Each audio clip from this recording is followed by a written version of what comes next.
complejos que han influenciado el desarrollo de estilos arquitectónicos a lo largo del tiempo. En el texto se mencionaba que existen estilos más complejos y menos complejos, y se destaca la importancia del eclecticismo, el cual es una tendencia a formarse un criterio o plan de acción a partir de la combinación de teorías. Esto en las ciudades industriales como ejemplos de complejidad arquitectónica que han trascendido las limitaciones cognitivas históricas. ¿Puedes pasarle? Sí, teníamos 3 esquemas. En la figura número 7.7, el cual habla de los ciclos y paradigmas en la economía de la arquitectura en los años de 1500 a los 2000.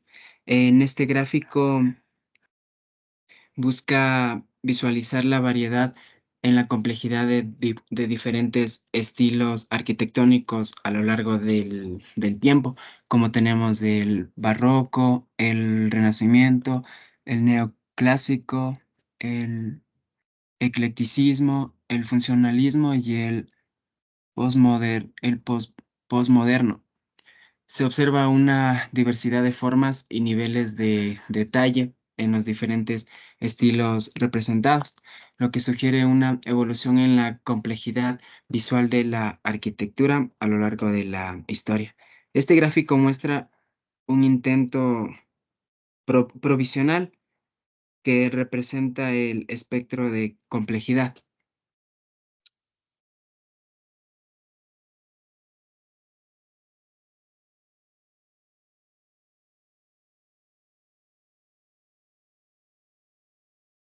¿Le puedes cambiar, por favor? Ya, gracias. Al analizar el texto, este texto se aborda la evolución de la arquitectura y el arte a lo largo del tiempo. Se mencionan distintos enfoques sobre los estilos artísticos. Lo clásico se caracteriza por su claridad absoluta y su fácil comprensión. Lo barroco es más complejo y profundo, requiriendo tiempo para ser asimilado completamente. Se ilustra cómo la arquitectura clásica se presenta de manera clara y tangible, mientras que lo barroco es más exuberante y confusa, evitando una contemplación más profunda.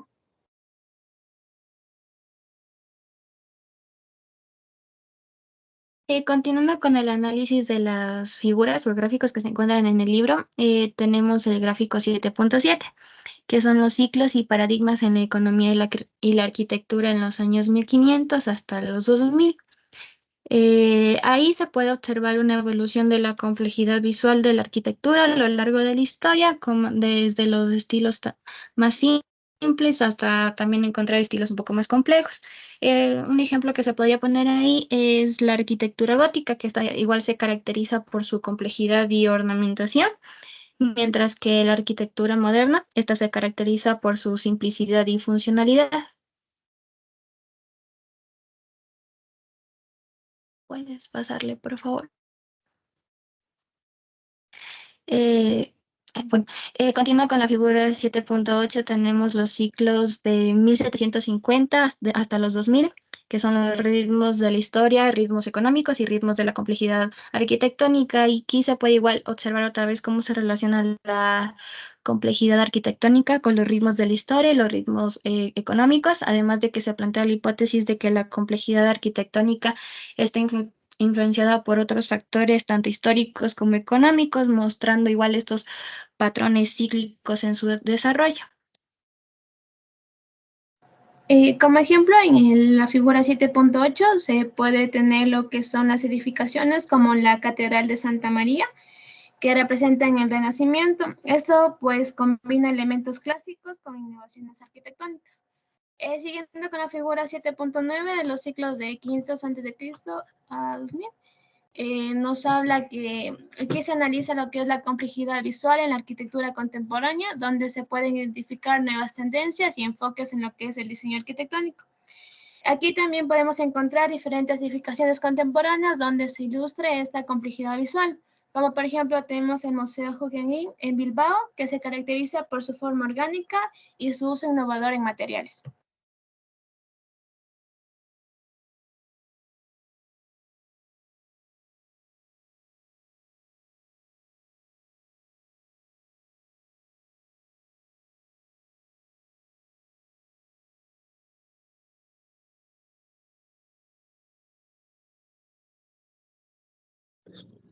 Bueno, el texto profundiza en la arquitectura, destacando su enfoque innovador y complejo que desafía las convenciones tradicionales.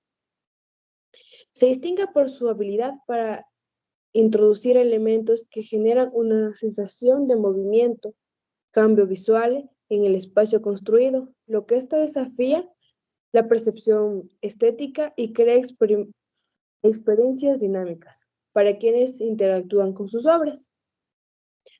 Una de las características que más podemos destacar de la arquitectura es el uso de capas profundas, sus diseños innovadores en elementos que generan múltiples niveles visuales. Y así con esta, mediante volúmenes superpuestos, puede jugar con transparencias o efectos que otorgan una sensación de profundidad y complejidad.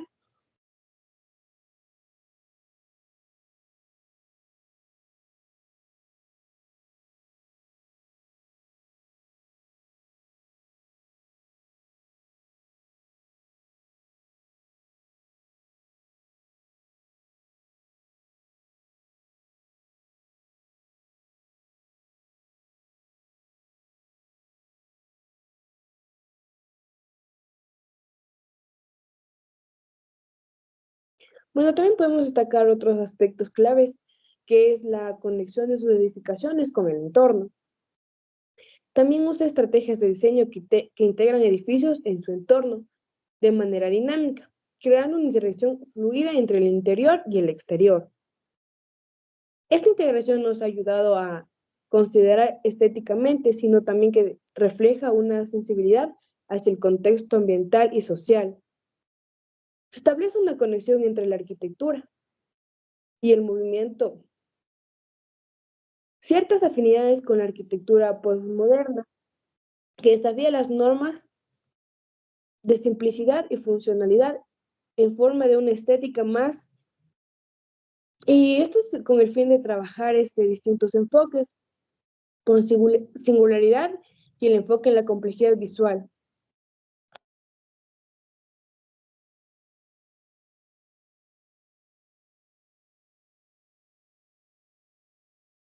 Ya.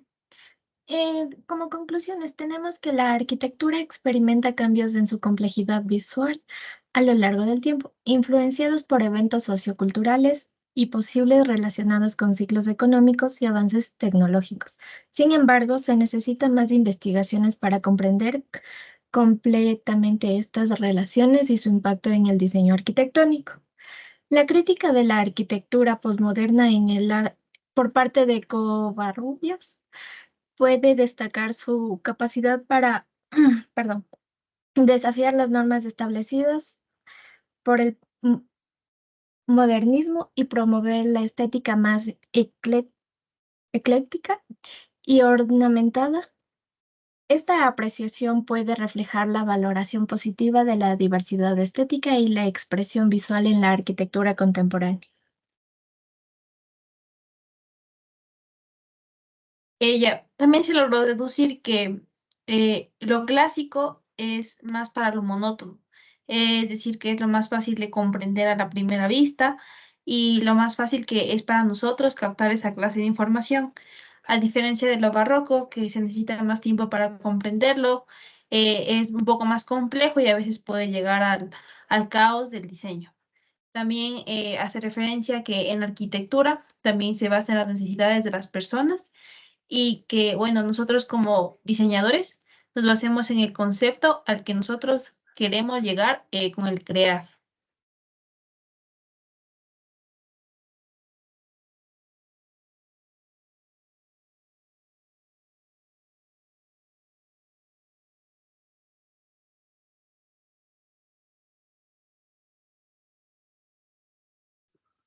¿Alguna conclusión adicional a alguno de los integrantes del grupo?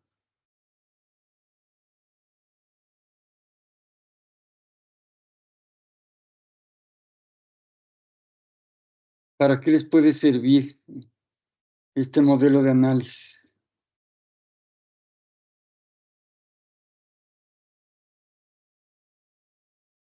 O esta propuesta más bien. Bueno, para hacerlo así como que relacionado con la arquitectura, se puede entender en como un buen diseño nos puede provocar a nosotros sensaciones, ya sean o como un mal diseño nos puede provocar sensaciones que sea todo lo contrario, que puede ser, o sea, sensaciones negativas, ¿no? Bueno, vamos a hablar porque hay un fundamento, Emilia, si hay un fundamento dentro del texto que permite entender por qué incorpora los factores emocionales en la lógica de la construcción del modelo. Bueno, y vamos a ver cómo nos va con el grupo 2. Paula, Kevin, Daniel, Jennifer, Alex, Dayana, Carlos y Kevin. Gracias al grupo 1.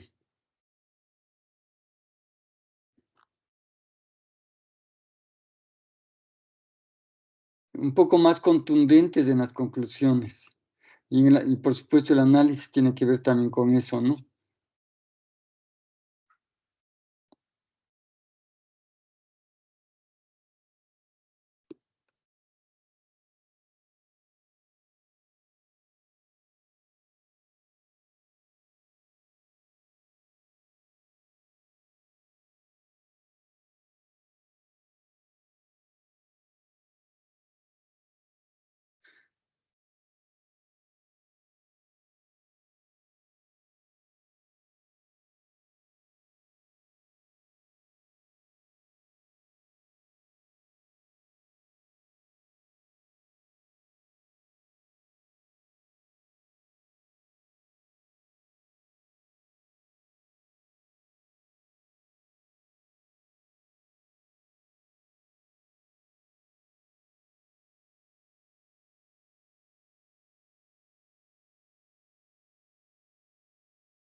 Buenas tardes, arquitecto. Buenas tardes, compañeros. Pues el grupo intentará explicar lo que sería un análisis de la lectura sobre la complejidad visual en la arquitectura y donde intentaremos dar nuestras mejores conclusiones.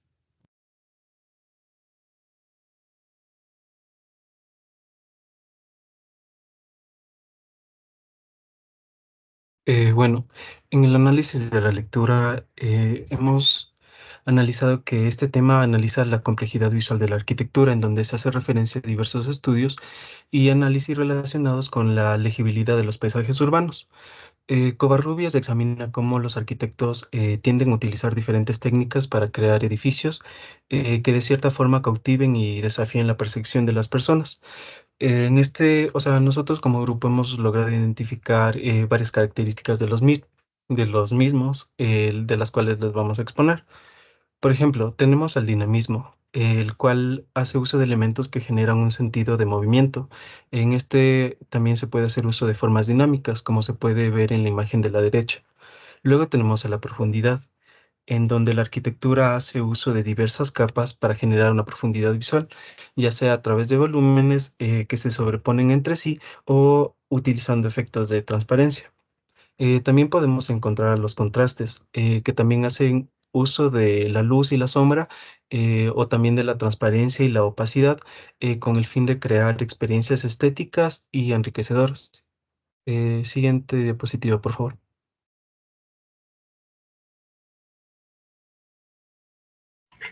Ya. Hablando del estilo clásico que se basa en los principios de la arquitectura griega y romana antiguas, caracterizado por la búsqueda de la armonía, la proporción y la simetría. Por otro lado, el estilo barroco representa una ruptura con estas convenciones, buscando la emoción, el movimiento y la teatralidad a través de la arquitectura. Covarrubias examina cómo los elementos arquitectónicos interactúan con el ojo humano, creando una experiencia visual compleja y multifacética. El libro se sumerge en diversos aspectos de la arquitectura, desde la geometría y la estructura hasta el uso del color y la luz. Covarrubias destaca cómo estos elementos se combinan para influir en la manera en que percibimos y experimentamos los espacios arquitectónicos.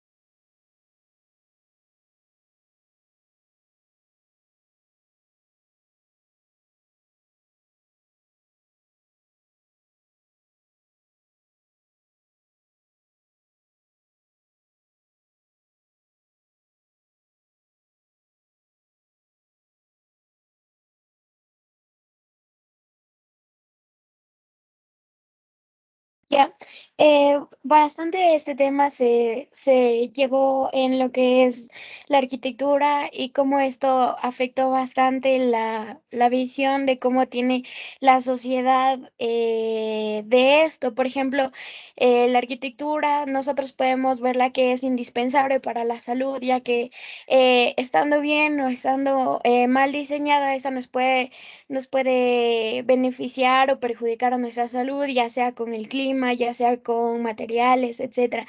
El mensaje que esta nos deja es bastante interesante, ya que nosotros podemos tomarlo de diferentes maneras sin que este sea subjetivo, sino que a perspectiva de cada quien, ya sea formas, maneras de verlo en sí.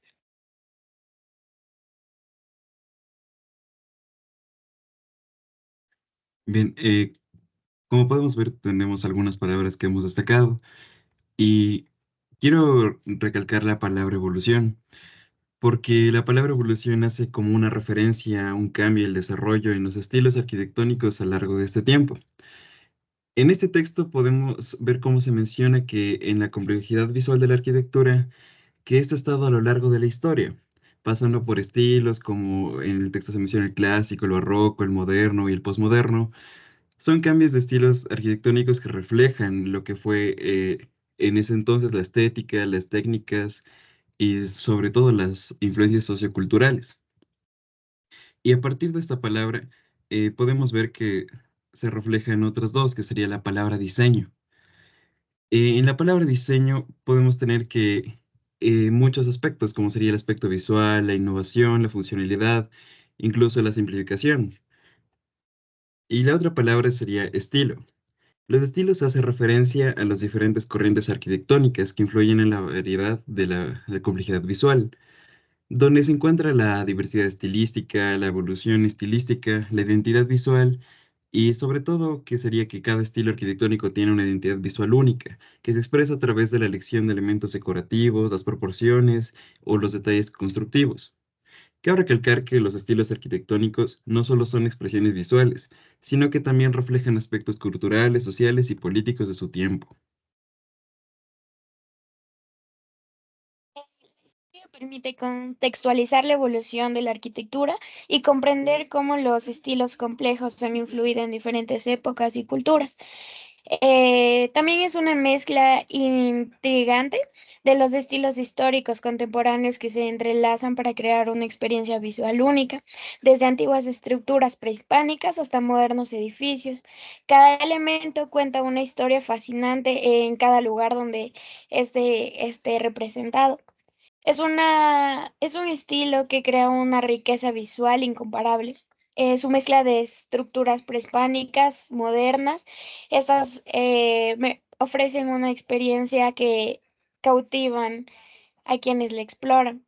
El estilo barroco representa un estilo arquitectónico conocido por su exuberancia y complejidad visual. En cambio, el clásico es es contrario al barroco, ya que se caracteriza por su simplicidad y su claridad visual.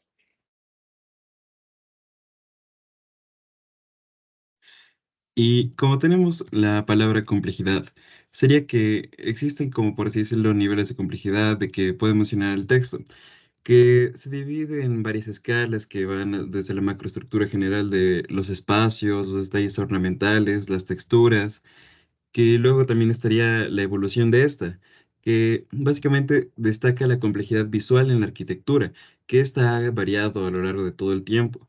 Como podemos observar, o bueno, nos podemos imaginar que en el pasado las obras arquitectónicas eran mucho más detalladas, como mucho más complejas, y así he notado que ha habido una evolución que podría decirse no tanto en declive, pero un poco más sencilla. Y aquí tendríamos también la palabra cognitiva, que se refiere sobre todo a la capacidad mental de procesar información visual, donde podemos comprender la complejidad arquitectónica. Y después estaría urbano, que sería que se relaciona la arquitectura con los entornos y el impacto social de la vida cotidiana.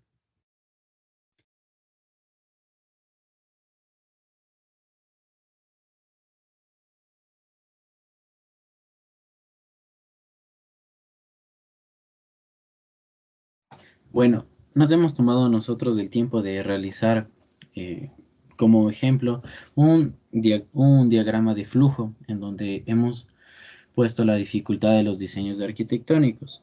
Como ejemplo tenemos el primero, el diseño residencial, en donde el diseño residencial se enfoca en el diseño de viviendas, hogares, como las casas unifamiliares o también edificios de apartamentos. El segundo, en donde lo hemos también puesto a escalas de complejidad, es el diseño comercial, en donde más se centra en el diseño de espacios para negocios y actividades comerciales, como las oficinas, tiendas, restaurantes y hoteles. El siguiente que tenemos es el diseño institucional, en donde más que nada implica el diseño de edificios para instituciones, escuelas, hospitales, museos y bibliotecas.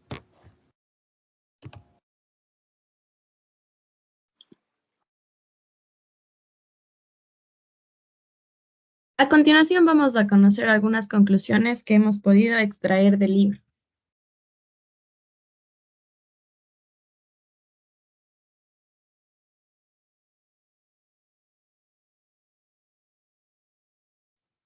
Como primera conclusión podemos tener que la arquitectura es un reflejo de las fluctuaciones históricas, las mentalidades colectivas y los ciclos sociales y económicos.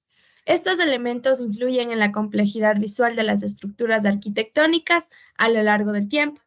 Además, existe una diferencia fundamental entre la arquitectura clásica y la barroca en cuanto a su complejidad visual. Mientras que la arquitectura clásica tiende a ser más clara, sobria y simple, la arquitectura barroca puede ser más exuberante y compleja, requiriendo una contemplación más detallada en el tiempo. Además, la capacidad de asimilar la complejidad visual de una obra arquitectónica en una sola mirada está relacionada con la simplicidad y la claridad de su diseño. La arquitectura clásica, al ser más simple, puede ser comprendida de manera más inmediata, mientras que la arquitectura barroca, puede requerir una apreciación más pausada y detallada. La complejidad visual en la arquitectura no solo se refiere a la ornamentación y a la decoración, sino también a la capacidad de transmitir información de una manera efectiva. Un diseño arquitectónico excesivamente simplificado puede llevar a la deshumanización del espacio y alentar a sus habitantes. La siguiente conclusión. Cámbiale la diapositiva, por favor. Bueno, la arquitectura como diálogo entre el pasado y presente podemos evidenciar que ésta cumple. Entonces, los ciclos complejos de la arquitectura no solo revelan la evolución estilística a lo largo del tiempo, sino que también establecen un diálogo entre el pasado, entre el presente y también el futuro, donde cada ciclo nuevo incorpora elementos proporcionados y también esto reinterpretándose a la luz de las circunstancias contemporáneas. Por ejemplo, una reinterpretación de arquitectura podemos encontrar en los estilos clásicos, estos tomados a la posmoderna, en donde aquí se demuestra cómo el pasado sigue siendo una fuente de inspiración referencial en la creación arquitectónica actual. Uno de los ejemplos que podemos poner aquí como una justificación a esta conclusión, podemos poner la reconstrucción del Palacio de Westminster en Londres, en donde se puede ahí apreciar la foto. Bueno, más que nada este icónico edificio se puede observar que combina elementos arquitectónicos góticos y neogóticos con tecnologías modernas, más que nada como el uso del acero y el cristal, como una reinterpretación contemporánea de la arquitectura histórica. Esta, esta reconstrucción de este palacio, más que nada refleja cómo el pasado arquitectónico se integra y reinventa el contexto del presente, creando una síntesis arquitectónica que dialoga con la historia, la tecnología, las necesidades actuales de la sociedad. Gracias.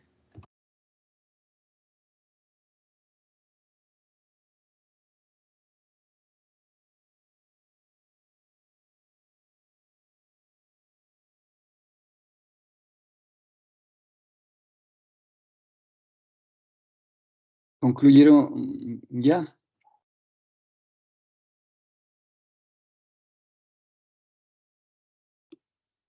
Ya, faltaba explicar la dificultad de dos diseños más. Entre ellos teníamos el diseño industrial, el cual se ocupa del diseño de instalaciones industriales, plantas de fabricación y almacenes.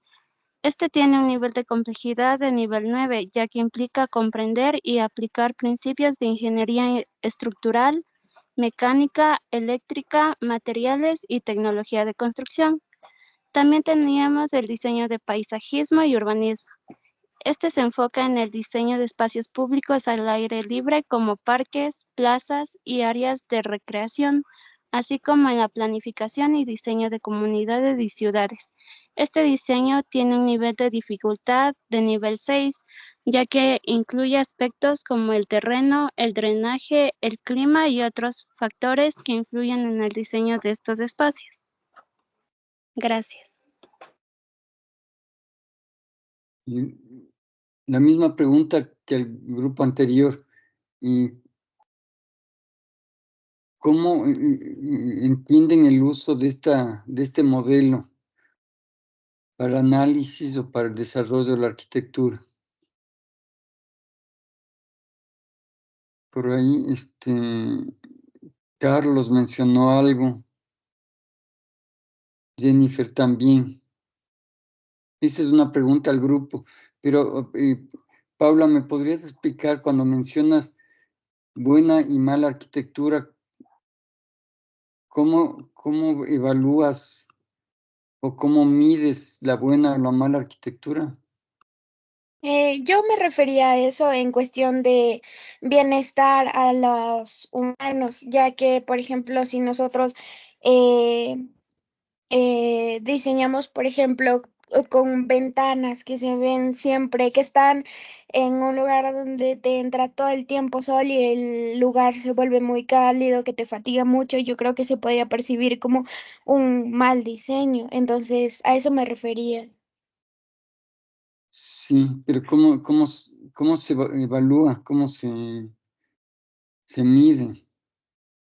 ¿O cómo se hace objetivo eso de buena y mala arquitectura? Porque probablemente aspectos que para ti podrían ser no adecuados para otras personas podrían ser adecuados, ¿no? Entonces, la manera como uno observa, entonces hay que tener un poco de cuidado con eso. Y sí, se nos sale permanentemente, a mí también. Hablamos de buenos y malos, pero hay que tratar de evitar los adjetivos si es que no tenemos manera de demostrar, ¿no? Y eso es lo primero. Y para el grupo, la otra pregunta, ¿alguien está interesado en contestar?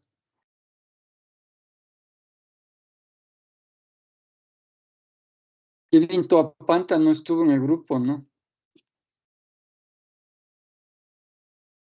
Sí estuvo, arquitecto. La persona que no está presente es Kevin Cualchi. Ah, ya. Perdón.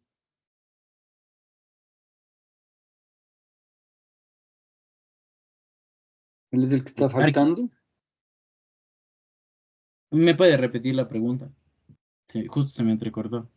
Ah, les decía, una vez que revisaron el texto, que a nivel de grupo lo analizaron, y encuentran alguna utilidad en el modelo de análisis, en la estructura histórica, en el proceso de evolución. Este grupo trabajó bastante bien varios conceptos, ¿no? Y supongo que entienden de mejor manera de qué se trata, ¿no? Sí, yo pienso que a manera de análisis y de percepción mía, yo pienso que estos conceptos, por ejemplo, los diagramas de flujo que pudimos encontrar en el libro sobre la complejidad de los tipos de arquitectura, de los tipos de estilos, yo pienso que cada uno de estos podemos nosotros agarrar para nuevos diseños en nuestras construcciones. Es decir, que estos nos pueden ayudar no solo a conocer la historia en sí, sino más nos pueden ayudar a poder agregar, por ejemplo, como una conclusión que di, es de incorporar por ejemplo, las partes o elementos arquitectónicos que destacan de la arquitectura clásica a una arquitectura moderna. en donde se pueden complementar estos y hacerlos en sí una unión en donde destaque la armonía, la simetría y demás, en No, donde se complementen. no está, Eso creo yo. no está bien el enfoque. ¿Alguien más? Es que ya tenían, ustedes ya desarrollaron algo en la presentación, por eso insistí en la pregunta.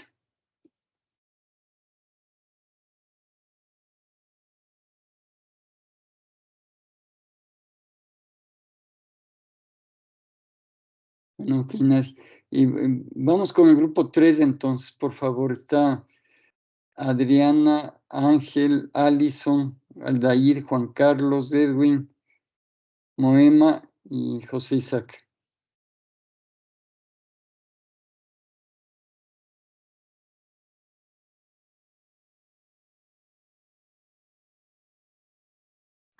Sí, aquí un ratito ya compartimos pantalla.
Tenemos el tema de la complejidad visual de la arquitectura de Javier Covarrubias.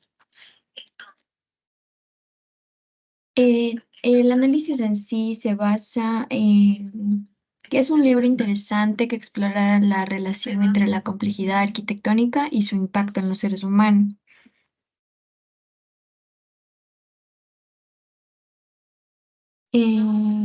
Como modelo de complejidad visual tenemos que el libro representa un modelo que sugiere que el orden de cualquier objeto diseñado se puede entender como información. La información o complejidad se puede medir y, al ser percibida por el ser humano, se convierte en estimulación sensorial. Esta estimulación sensorial tiene la propiedad de activar el organismo y puede influir en las respuestas humanas, incluida la conducta arquitectónica. A continuación, mi compañera.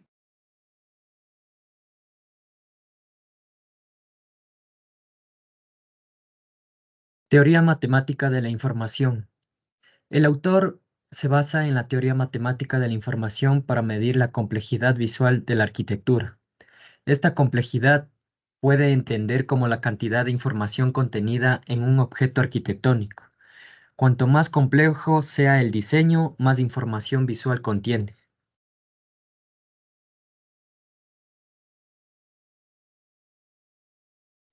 Respecto a la relación con el ser humano, la complejidad visual afecta nuestras respuestas y nuestro comportamiento, además de que la arquitectura compleja puede generar emociones, influir en la orientación espacial y también afectar nuestra percepción acerca del entorno.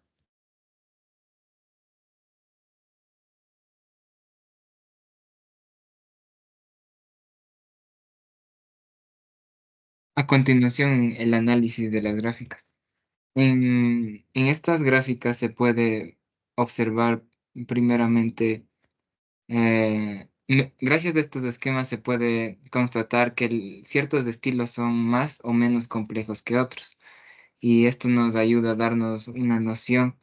Por ejemplo, al observar esta gráfica podemos ver que ah, el barroco es más complejo que el modernismo, y también nos indica que estas complejidades se dan debido a que las sociedades van cambiando y van sucediendo aspectos claves que impulsan al cambio de la arquitectura.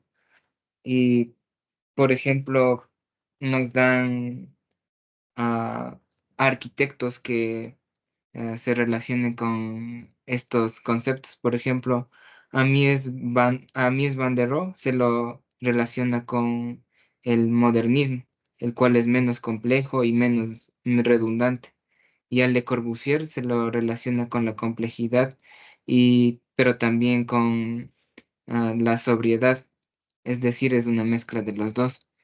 Entonces, mediante este gráfico podemos entender una noción de la complejidad de los estilos arquitectónicos que han existido a lo largo del tiempo y cómo han ido cambiando debido a las fluctuaciones de la sociedad. Siguiente gráfica. Y aquí tenemos la gráfica de los ritmos de la historia, ritmos económicos y ritmos de la complejidad de la arquitectura. También se nos menciona que la arquitectura puede cambiar debido a los estados económicos o a fenómenos importantes que sucedan en la sociedad. Por ejemplo, la prosperidad o la escasez en cierta época, ya que estos aspectos podrían modificar la arquitectura. Por ejemplo, ah, se nota un sensible incremento tanto en la frecuencia como en como en la amplitud de los ciclos de complejidad en los estilos arquitectónicos a medida que nos acercamos al siglo XX. Y eso sería el análisis.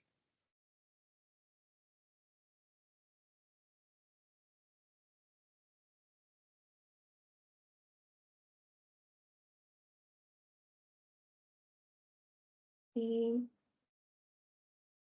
ya, los aspectos importantes. Se destacan dos estilos que fueron importantes en la creación de sensaciones en el ser humano, como es el barroco y el clásico. El estilo barroco busca transmitir emociones intensas. Su composición es saturada, contraste y su color es oscuro. Su paleta es vibrante y sus temas son dramáticos en sí. Una de sus obras son la Basílica de San Pedro o la Catedral Metropolitana que queda en la Ciudad de México. Luego tenemos el estilo clásico, que representa armonía, equilibrio y razón. Su composición es equilibrada, son formas simples y puras, y uno de sus temas son los que son mitológicos o heroicos. Sus obras también son como el Coliseo o la Casa Blanca. Pues en conjunto tenemos que el barroco son emociones o movimientos. Barroco, El barroco, Adrián. perdón, barroco. Y el clasicismo es serenidad, orden y estabilidad. Ambos tienen un legado artístico invaluable que inspira hasta el día de hoy. Por último, tenemos la conclusión. Como conclusiones, la arquitectura compleja puede generar emociones, influir en la orientación espacial y afectar nuestra percepción del entorno. La información se puede medir y al ser percibida se convierte en estimulación sensorial. Bueno, el libro proporciona una base sólida para comprender cómo la complejidad y el diseño arquitectónico impactan nuestra experiencia y comportamiento. El libro nos invita a considerar la relación entre la información contenida en los diseños y su percepción visual por parte de los seres humanos. Adicional a esa conclusión, quisiera agregar otra, básicamente lo que en el libro de Javier Covarrubias, básicamente lo que él nos da a entender es que visualmente su arquitectura se ve muy compleja porque combina diferentes elementos como las formas, las líneas y texturas de maneras muy detalladas. Entonces sus edificios no son simples, sino que tienen capas de diseños que hacen que sean interesantes de observar a simple vista. Pero también hay que agregar el hecho de que logra que sus obras sean funcionales, pero también atractivas de forma visual. Lo que quiero dar a entender es que en sus diseños la complejidad no es un fin en sí mismo, sino que un medio para generar experiencias arquitectónicas enriquecedoras y cautivadoras. Entonces, como le comentaban, es compleja pero atractiva y cada vez que las miras puedes descubrir algo nuevo.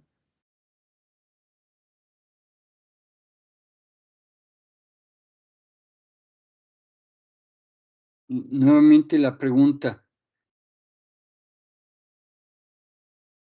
El trabajo que presentamos aquí con con Covarrubias, sirve para algo, les va a servir de alguna manera, porque a veces comienzan bien, este grupo comenzó bien haciendo el análisis, explicó bastante bien Moema, pero de pronto, cuando analizan, por ejemplo, el neoclásico, el barroco, comienzan a utilizar otro tipo de herramientas.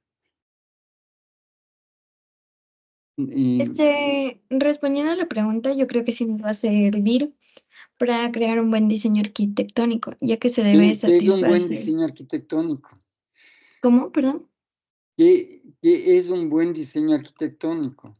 En sí es satisfacer las necesidades funcionales del usuario, o sea, del cliente o la persona que nos va a contratar en este caso. Creo que se basa más en las peticiones del cliente, pero claro, también nosotros teniendo en cuenta la resistencia de los materiales, el hecho de conectar con el cliente y de crear un buen diseño. Sí, nuevamente insisto, vamos a tratar de evitar buena arquitectura, buen arquitecto, buen diseño, si es que no sabemos exactamente cómo podemos estructurar eso teóricamente, ¿no? Pero sigue, Moema, que te corté. Entonces, este modelo. Básicamente lo que Javier nos da a entender que nosotros como arquitectos, bueno, en nuestra formación como tal, es que nosotros no tenemos que realizar una composición arquitectónica o estructura en base a nuestro criterio, podríamos decirlo ya. ¿Por qué? Porque primero tenemos que satisfacer la ergonomía primero. ¿Por qué? Porque puede ser que yo construya alguna repisa sumamente alta, pero si no tengo en consideración la ergonomía que va a servirle realmente a la persona como tal, entonces no estaría haciendo arquitectura de calidad más que todo. ¿Por qué? Porque muchas de las veces no vemos como mencionó Moema, en la necesidad que realmente tiene la persona como tal. Entonces, al nosotros aplicar una ergonomía de forma correcta a una estructura, estamos complementando que primero, el individuo pueda movilizarse muy bien por los espacios sin necesidad de que no, yo que sé, no alcance ciertos espacios o sea muy largo. Entonces, aplicando la ergonomía en estos aspectos, se genera un buen ambiente en el espacio como tal. Además, no tenemos que olvidar también que en esto incluye el contexto cultural, social y económico, y también ambiental en el terreno o lugar que vayamos a construir. Bueno, listo. No participó en este grupo Ángel y Allison, ¿no? No participaron. Lo que pasa aquí es que están fuera, no les coge muy bien la señal, pero ellos en realidad nos ayudaron en todas las diapositivas y también con la información. Así que de parte de ellos, disculpa, ellos sí hubiesen expuesto como siempre, sino que tuvieron ese problema con el internet. Ok, listo. Gracias, bueno, por eso les estoy preguntando. Vamos entonces a cerrar con el grupo 4 de Mateo, de Brandon, de Giancarlos, de Isaac, de María Belén y de Daniel.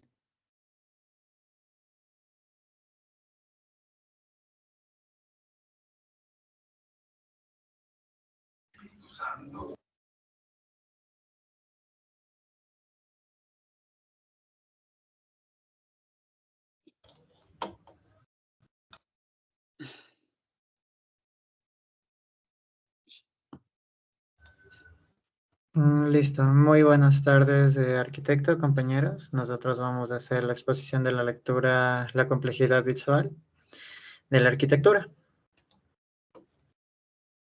Siguiente. Listo, en términos del análisis de la lectura, lo de la complejidad visual de la arquitectura por Javier Covarrubias podría entenderse como la exploración de cómo los elementos visuales dentro del diseño arquitectónico interactúan entre sí para crear una expresión estética rica y multifacética. Esto podría incluir aspectos como la forma del color, la textura, la luz, las sombras entre otros ejemplos, y cómo se combinan para influir en la percepción y la apreciación de un espacio arquitectónico. Covarrubias podría abogar por la atención a estos detalles visuales como parte de la integración del proceso del diseño arquitectónico, buscando crear edificaciones que no solo cumplan con su funcionalidad práctica, sino que también sean visualmente estimulantes y emocionalmente resonantes para quienes los experimentan o las visualizan. Siguiente. Listo. En estas pueden ser lo que es la integración con el entorno.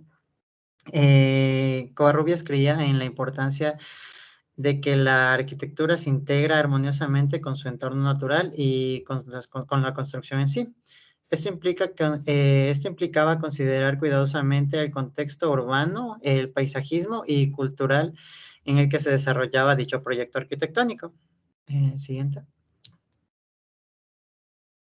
La funcionalidad y el confort. La arquitectura debe ser funcional y proporcionar comodidad y utilidad a sus usuarios. Esto implicaba diseñar espacios que respondieran eficazmente a las necesidades prácticas y emocionales de las personas que lo habitaran. Siguiente.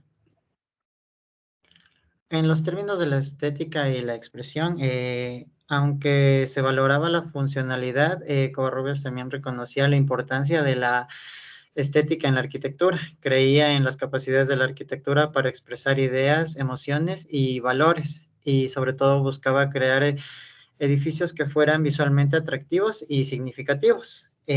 Como en cuestiones de la innovación y la creatividad, se abogaba por la innovación y la creatividad del diseño arquitectónico. Estaba interesado en explorar nuevas ideas, materiales y técnicas de construcción para crear edificios que fueran originales y relevantes para su tiempo. Siguiente. Listo. Ahora vamos a explicar un poquito de lo que es para explicar las imágenes del texto. En cuestiones del Renacimiento, se caracterizaba por la simetría, la proporción y la racionalidad, el uso de las columnas clásicas, los arcos de medio punto y cúpulas. Hacía énfasis en la belleza y la armonía que se basaba en sus principios geométricos. En el barroco, estos eran elementos usados decorativamente en las columnas salomónicas, grandes contrastes de la luz y la sombra para crear efectos dramáticos y crear impresiones generales en las personas y o emociones.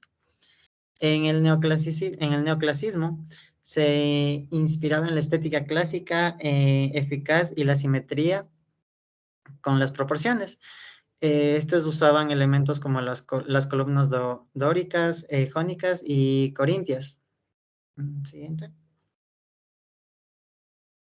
En el eclecticismo, perdón si lo pronuncié mal, se caracterizaba por las columnas de elementos de diferentes épocas y estilos como el Renacimiento, el Gótico, el Neoclásico y el Barroco. Esto era como que una unión de ciertos estilos arquitectónicos que daban nuevas visualizaciones. Estos buscaban crear edificios que fueran visualmente interesantes y que pudieran reflejar la diversidad y la culturalidad, perdón. El funcionalismo se basa en la idea de formar un edificio que debería seguir cierto orden. Abogaba por la simplicidad, la racionalidad y la eficiencia del diseño. Y en el posmodernismo, que se caracteriza por sus columnas de estilos formados de diferentes épocas y culturas, abrazadas a diversidades. Esto es como un boom mediático a lo que es un poquito, o sea, es como tratar de ir un poquito más allá de la arquitectura, dejándose llevar por lo que sientes de la imaginación y las emociones.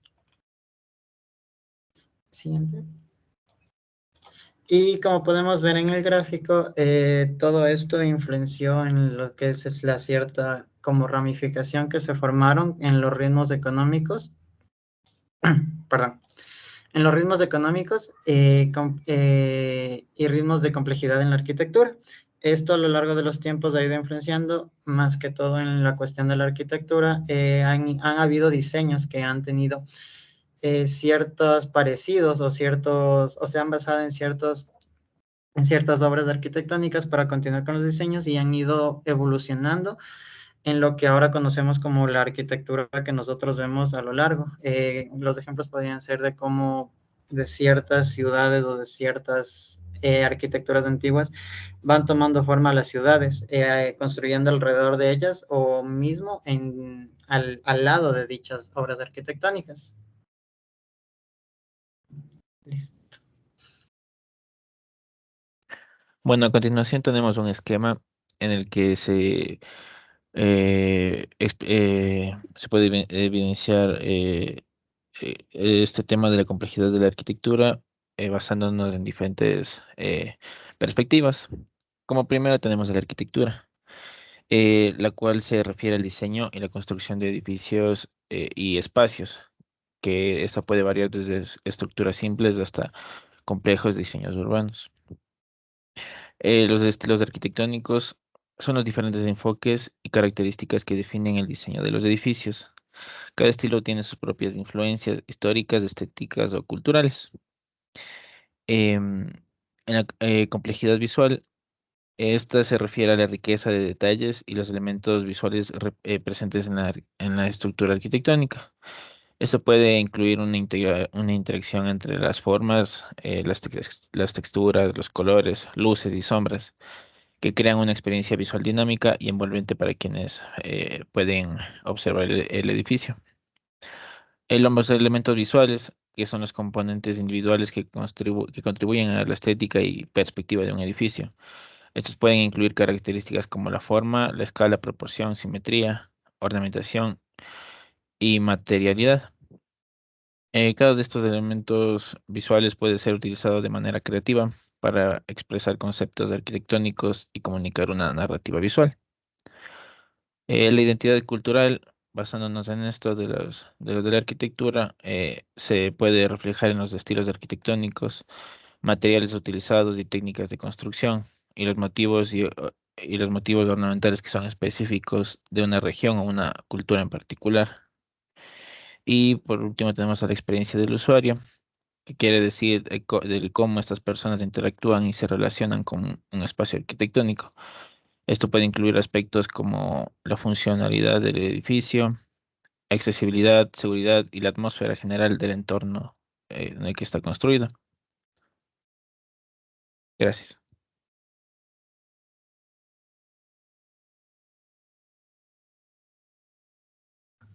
Finalmente podemos ver las conclusiones que en este texto nos dice que las tablas comparativas son de gran utilidad para poder entender el tipo de cambio y magnitud de la oscilación que han tenido varios elementos. También este texto nos permite conocer los distintos movimientos sociales y culturales a lo largo del tiempo y de esto de alguna manera nos ayuda al momento de diseñar. También nos invita a reflexionar respecto a la manera en la que diseñamos. De alguna manera también nos dijo que en el texto menciona que el clasicismo, que es relacionado a la simplicidad o a la simplicidad, se utiliza, como decir, para lugares de trabajo o negocios. Y el tema del barroco, que sería más complejo, se utiliza para momentos de descanso. En este caso también nos dio un ejemplo, por ejemplo, que estaría mal empleado estos conceptos, por ejemplo, en este tema de las viviendas unifamiliares o conjuntos, que ahí se aplica el concepto de clasicismo, que sería algo simple y que no trae descanso. En ese tema se debería aplicar algo barroco, ya que eso nos produce descanso, quietud, y podemos analizar lo bello de esa obra arquitectónica. También nos mencionó que podemos emplear el 7 mágico para crear espacios que sean cognitivamente, que nuestra cognitiva pueda procesarle, ya que si se pasa del 7 mágico, que es en el caso del barroco, nuestra cognición no puede procesar. Es por eso que también nos explicaba que algunas construcciones, las fachadas o la parte elemental de afuera estaba hecho de, como decir, de la parte clásica de lo sencillo y las partes interiores estaba el tema del barroco. Eso sería todo.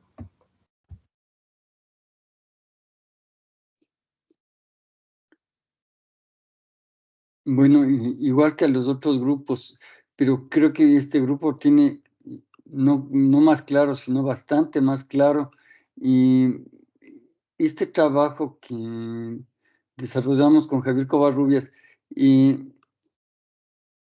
¿para qué serviría entonces? ¿Es un modelo que serviría para algo?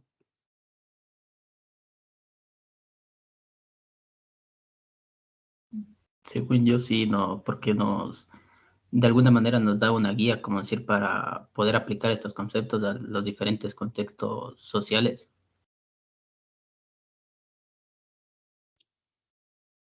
¿Alguien más quiere opinar?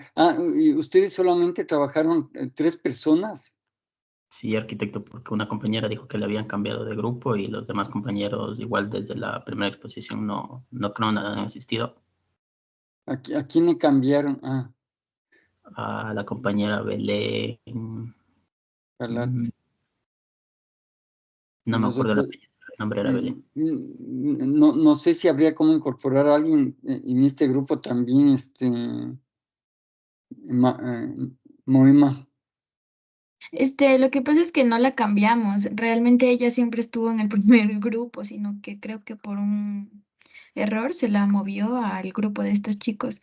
Eh, Creo que tendría que buscar a alguien, o si alguien no tiene grupo, que nos avise para poder agregarlo. Claro. Aunque dudo porque yo ya hice todos los grupos, les mandé el Excel y creo que todos estuvieron de acuerdo. Entonces, no sé ahora.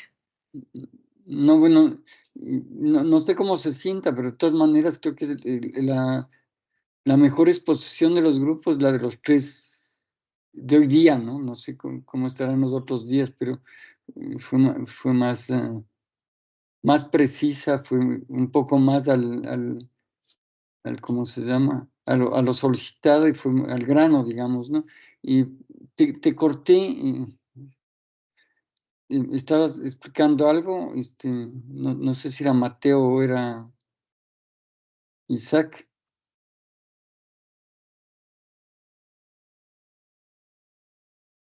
No, profe. Bueno,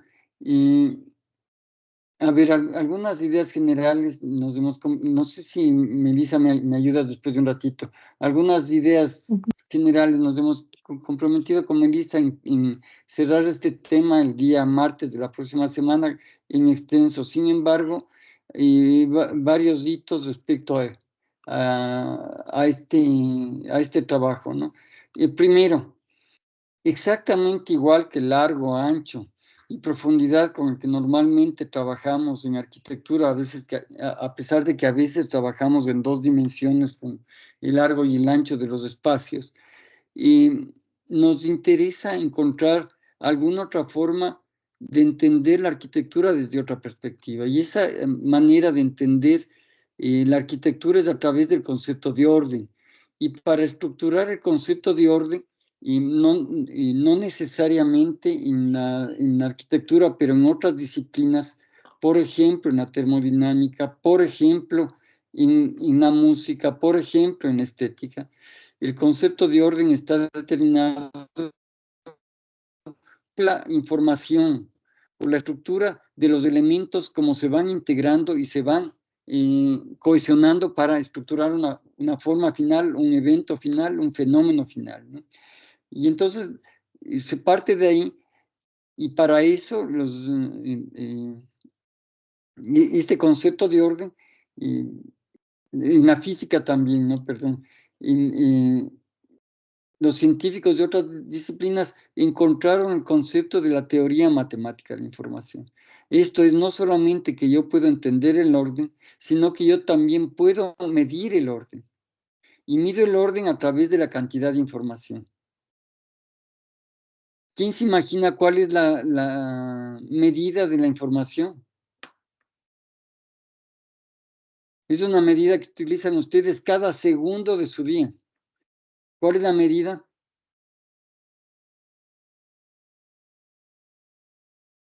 De la cantidad de información. ¿Tienen alguna idea? Yo Sí, creo Mateo. que sí, yo creo que sería, o sea, cómo nosotros visualizamos nuestro entorno, o sea, cómo nosotros vemos el diario que estamos No, pasando. sí, pero una pregunta muy precisa. ¿Cuál es la medida, Mateo? ¿La unidad métrica se refiere, arquitecto? Sí, la unidad. ¿Con qué unidad trabajo? Cuando yo mido el largo, es el metro, digamos, ¿no, Meli? Pero cuando yo estoy trabajando con información, ¿cuál es la medida? Cuando yo mido el sonido, estoy hablando de los decibeles, ¿no? La intensidad del sonido, ¿no? Para la información, ¿con cuál trabajo? Les voy a poner 0 a todos. Gigas o teras. ¿No? A ver, Giancarlos, dale.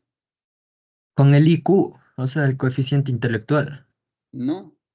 ¿Y cómo mides el coeficiente intelectual?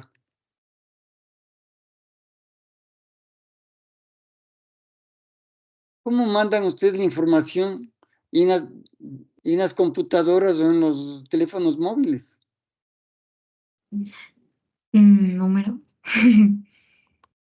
¿No han oído de la palabrita bit? Megabits, gigabits, o terabytes, cuando son de 8 caracteres. ¿Han escuchado eso? Megabytes, creo que es aquí. No, sí, bueno, pues mega son 1000 bytes, ¿no?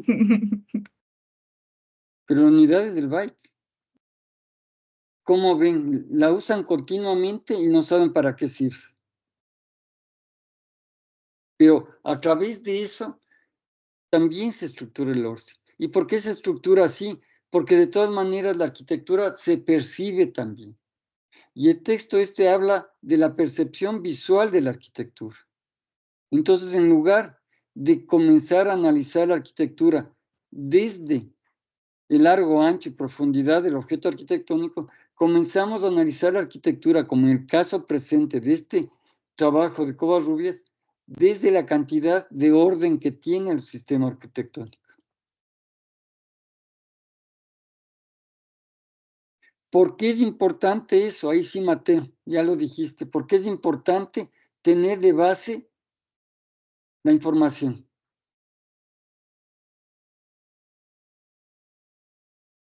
Le estoy preguntando a veces lo que ustedes ya dijeron. O repitieron como loritos y no se dieron cuenta de lo que dijeron. O sea, con respecto a cómo nosotros visualizamos nuestro entorno. No, ¿por qué es importante la complejidad? Tú dijiste cuando hablaste, porque relacionabas con qué.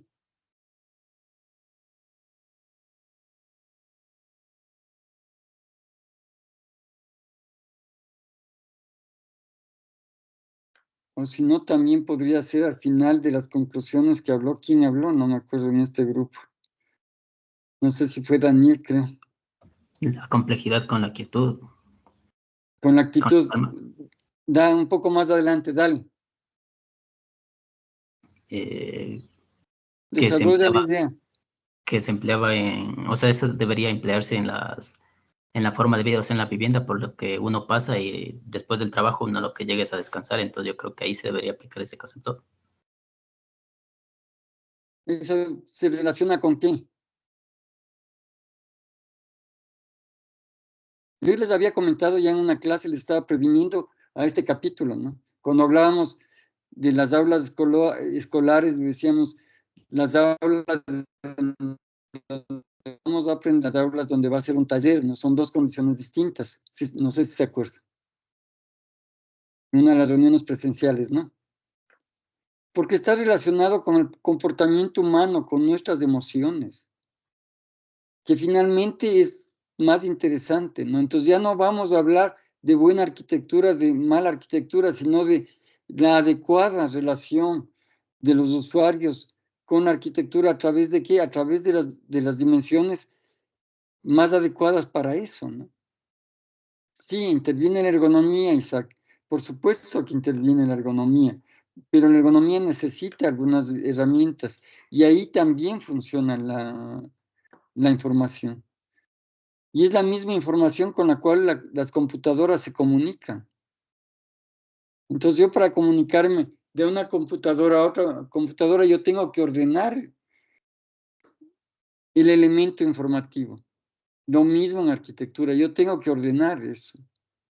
E información, cuando hablamos de información, estamos hablando de la capacidad que tiene la información para entender un orden. Yo a veces no entiendo un fenómeno porque no tengo la información adecuada para entender el fenómeno que está alrededor mío. Cuando yo tengo información del fenómeno que yo estoy analizando, estoy encontrando un orden, por tanto estoy encontrando la información que está dentro. Pero esa información es una estructura ordenada. ¿Se acuerdan en la lectura de Francisco García Olvera cuando hablaba de la idea?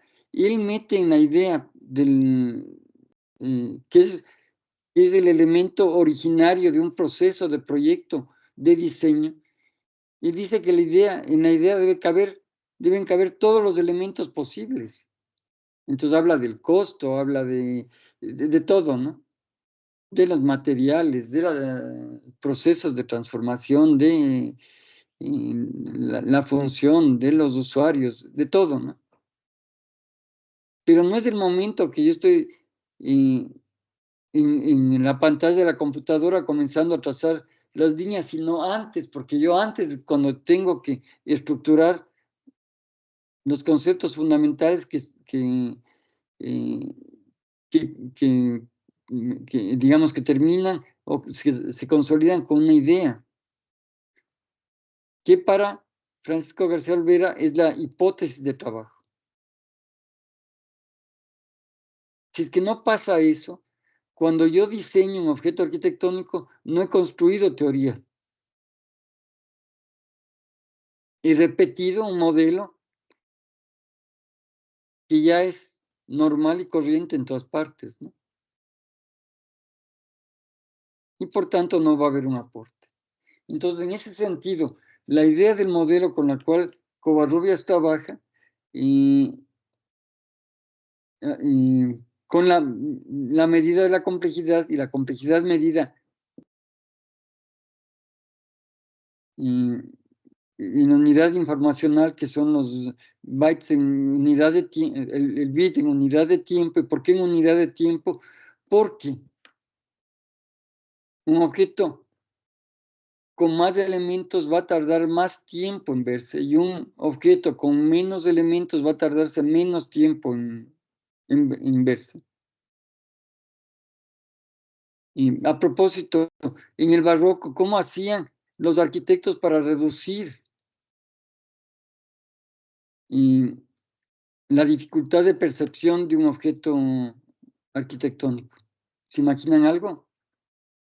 ¿Existe alguna herramienta del diseño que nos permite, cuando menos en arquitectura, reducir ese tiempo de la relación de quien está percibiendo la arquitectura con el objeto arquitectónico?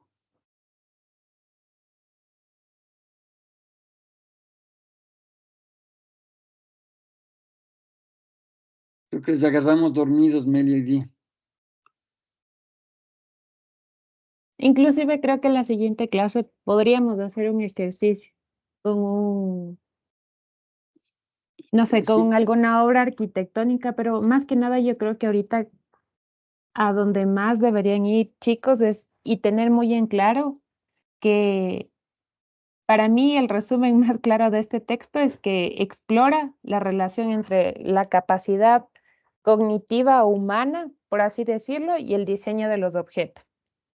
Y cómo están rotundamente estos relacionados unos con los otros.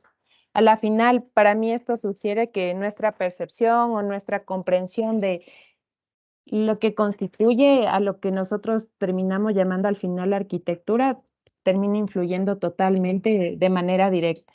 Y espero que también esta gráfica que ustedes fueron analizando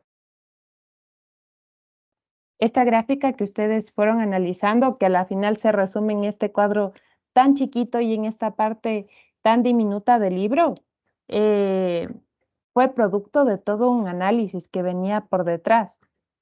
Entonces, tuvo varias corridas, tuvo aciertos y errores, tenía variantes, y a la final esto se resume, y voy a rescatar del último grupo que tenía este cuadro en donde ellos enlistaban este tema que iba como moviéndose, en donde iba la complejidad visual, los elementos visuales, la identidad cultural y la experiencia del usuario. O sea, estos 4 parámetros que ellos enlistan ahí podrían tener un mundo de aspectos dentro de cada uno de estos para ir analizando. Entonces, creo que desde ahí parte cómo deberíamos expresarnos, cómo deberíamos ver la arquitectura, y justamente para no caer en estas calificaciones que mencionaba el arquitecto en algún momento de hablar de buena o mala arquitectura. Creo que ahí viene el resultado en donde tenemos que buscar métodos, por así decirlo, que nos permitan evaluarla y darle un sentido donde podamos defender. Justamente cuando les dicen es buena arquitectura, pero ¿por qué? O sea, ¿por qué le dimos esa calificación o por qué le damos la calificación de que sea mala? Porque quizá va a haber objetos que para mí no sean buenos o no estén bien ejecutados, pero para otra persona funcionan completamente, o para quien está habitando ese espacio tiene todo lo necesario y él no requiere nada más. Entonces, creo que el autor inclusive nos da el claro ejemplo. Él en ningún punto pone que él analiza buena o mala arquitectura, o después de la corrida de su modelo matemático, él tiene una conclusión así de que esto fue bueno, que fue malo, sino más bien él justamente se expresa en que tiene obras de alta o baja complejidad o de alta o baja información, independientemente de que haya sido de su gusto o no. Entonces, creo que tener estas perspectivas más objetivas y no subjetivas nos van a ayudar mucho el momento en que critiquemos y que analicemos obras y que analicemos varias cosas, no únicamente rigiéndonos al hecho.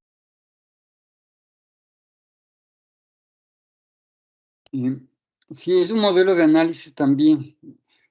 Eso también debe de quedar claro.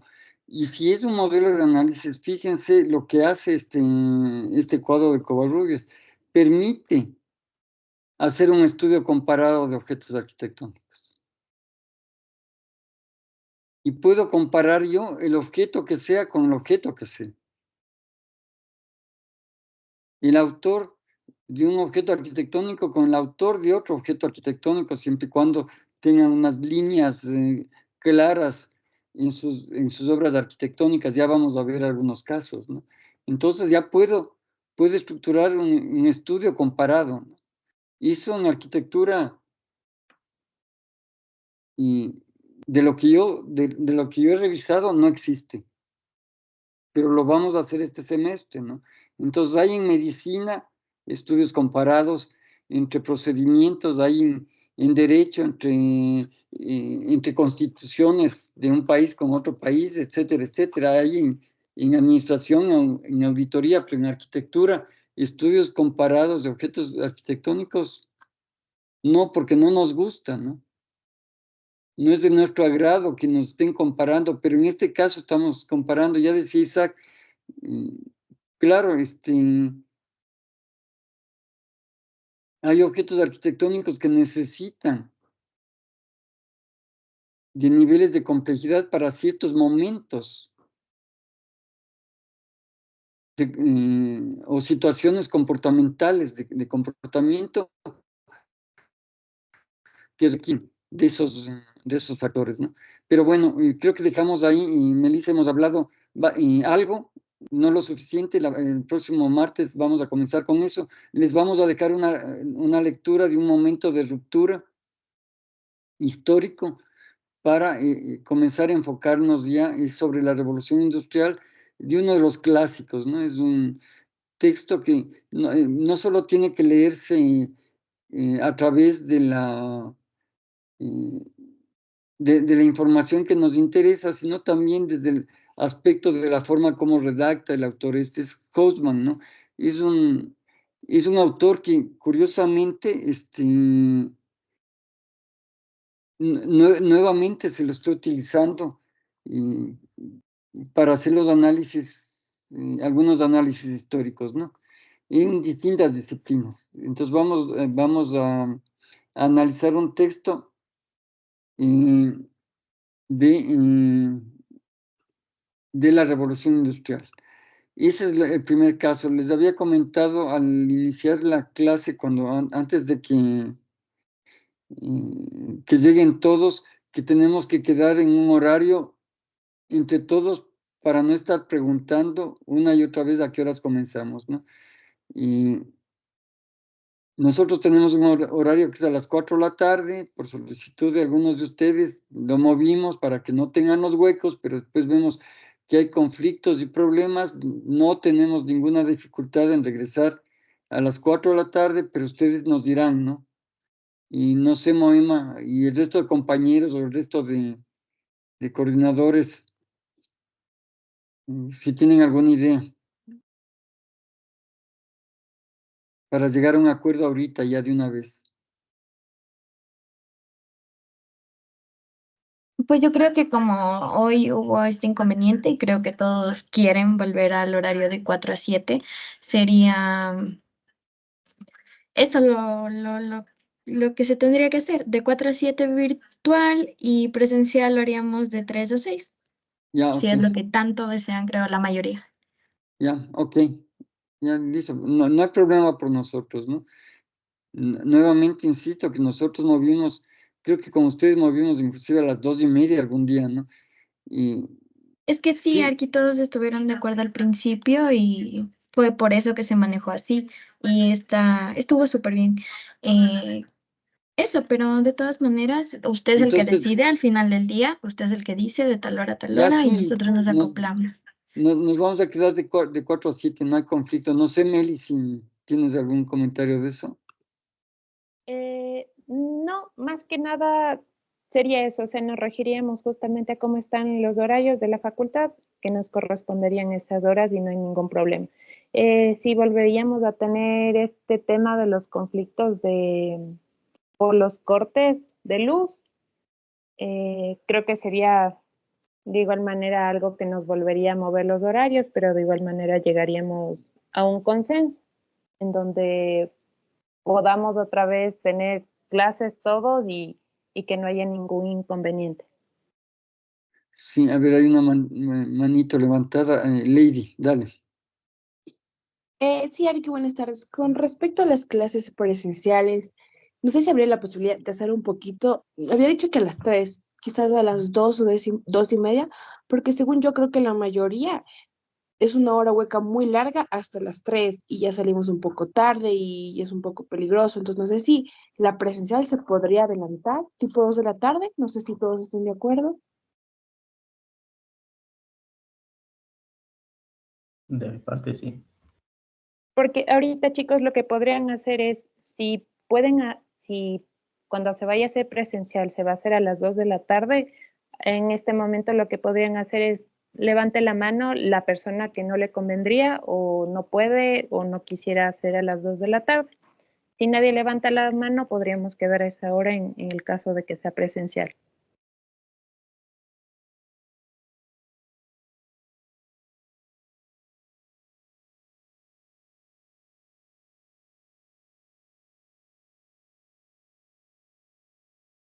Sí, bueno, y también ya les vamos a pasar un programa ya más preciso para saber exactamente cuándo vamos a tener presenciales, ¿no? Y ¿no? Eso también. Bueno, pues entonces ahí dejamos la sesión hoy día. Estén a la expectativa de la lectura. El día martes, entonces, vamos a trabajar. Gracias, Lady. Vamos a trabajar, vamos a seguir trabajando con la lectura de Covarrubias porque da para bastante y sí queremos desentrañar, ¿no?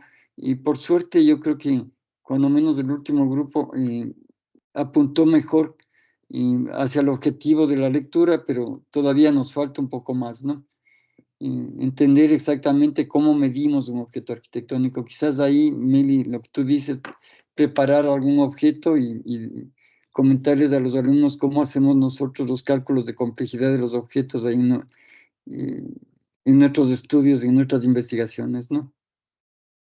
Sí, y únicamente, y en ese ámbito que nos estamos ajustando un poco al tema del autor, porque actualmente, de igual manera, tenemos muchos métodos en que se evalúan varias áreas de la arquitectura, como es, por ejemplo, que ustedes puedan evaluar en temas de confort del usuario, de confort térmico, de confort lumínico, igual y van a este tipo de modelos.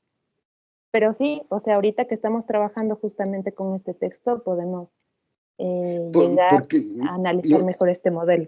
Lo que pasa es que con este modelo trabajamos aspectos subjetivos, Melis. Con los otros que tú mencionaste son modelos objetivos que existen ya, especificaciones y existen normas además, ¿no? Sí. Sí, pero le comento que dentro de, a pesar de ser objetivos, dentro de normativa, sí hay cierta parte de subjetividad en donde usted puede tener encuestas. Simplemente revisa la ISO 20000 y te vas a dar cuenta que casi todo esa ISO referida a la calidad de la construcción, casi todo es subjetivo. ¿Subjetivo o objetivo? Subjetivo, porque hablan de la calidad de los factores blandos, ¿no? De las especificaciones. Y cada vez se incorporan más las ISO y las DIN, esos factores. Bueno, esa es otra discusión. Nos vemos el martes. Si les está gustando, si les comienzan a entender y les está gustando por dónde estamos yendo, no se olviden de las lecturas que ya hicieron y traten de relacionar con las anteriores. Yo les estoy mencionando de los otros factores, ¿no? Y en un par de casos mencionaron el tema de la evolución y eso comienza a relacionar ya con la lectura anterior, pero no se olviden de las lecturas que van haciendo porque se van integrando al conocimiento general, ¿no? Y a su aprendizaje individual, por supuesto. Bueno, listos, ahí quedamos. Chao, nos vemos el martes. Gracias, arquitecto. Hasta luego. De nada, Isaac. Chao, Daniel. Hasta luego, Arqui. Gracias, Darky, hasta luego. Hasta luego, arquitecto, muchas gracias. Chao, Denise. Hasta luego, gracias. Chao, Lady. Hasta luego, Arqui. Chao, Paula. Hasta luego, Arqui. Nos vemos, Giancarlos.